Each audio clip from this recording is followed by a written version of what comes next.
Hello, I'm Anita Lopez. Welcome to Comcast Newsmakers, where we bring you news and information from people making a difference. Joining me today is State Senator Ted Harvey. Thank you for joining me, Senator. Thank you. Appreciate your time. Have to ask you a question. Every single year it seems that you bring something up having to do with right to work. So why don't we talk about that? What is behind that passion, and explain perhaps right to work, since we've had some issues this year that have really come forth with regards to unions. Sure. Well, right to work essentially says that nobody can be forced to join a union, and nobody can have money taken out of their paychecks to fund a union without their authorizing to do so. And it just gives freedom and liberty to the individual employee to do what he wants to do, and if they want to voluntarily join a union, they can, but unions can't force them to do so. Earlier this year, the governor, well, let's see, he brought up, or did he sign an executive order that said, that allowed actually state employees to join unions. So how does this fit into the whole scheme of things? Because this isn't a forced situation either, correct? Well, if more than 50% of the state employees choose to unionize, then all of the employees have to join the union and have to have money taken out of their paychecks every month, whether they want to join the union or not. How so he's essentially, it will happen, without a doubt. They're collecting the signatures and the cards right now. So over the last year, since I can't get right to work passed in the current political environment in the legislature, I worked with a group of business owners to bring right to work forward as an initiative, and raised the money, got the signatures to put it on the ballot, and it will be on the ballot in November for this year's election. Now, why does this seem to be such a contentious issue?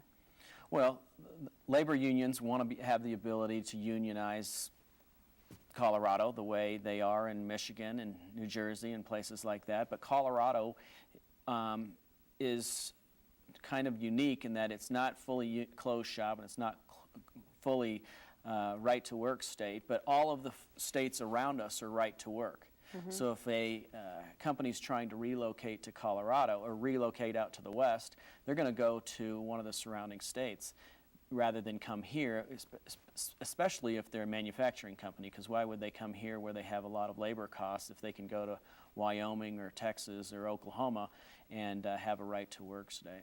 And how does that increase the costs, and how does that affect the state as a whole if we are a unionized state in totality, or if that were to be the case, where all our state employees, for example, were unionized? All state employees, we rank 9th in the nation for our pay wages in Colorado for state employees, but if we do unionize, they will ask for higher wages, they'll ask for more benefits, they'll ask for more expensive health care, and so it'll be more expensive for all the citizens of the state of Colorado to pay for all of those new benefits for all the state employees. So it affects me from a tax perspective. I would pay more in taxes. You bet. You bet. And what's great is that with the Democrat National Convention coming here in August, the Democrats certainly don't want to have right to work on the ballot when the Democrat National Convention is going to be here. So the labor unions are proposing 4 different initiatives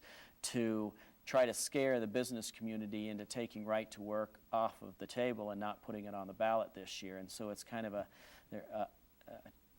trying to bluff the business community into not bringing forward right to work. But I can guarantee you that right to work has the signatures to get on the ballot, and it'll get on the ballot, and it'll be going forward. So we'll see what the labor unions do, if they continue with their very stringent initiatives that they're putting on, or if they'll pull them back and just go forward. And what is your gut feeling? Which way is this going to go? Well, I think right to work will pass. Okay, well, we'll have to see. We'll check in with you. Yes, ma'am. After the election. Thank you, Senator, for joining us today. I'm Anita Lopez, and you have been watching Comcast Newsmakers.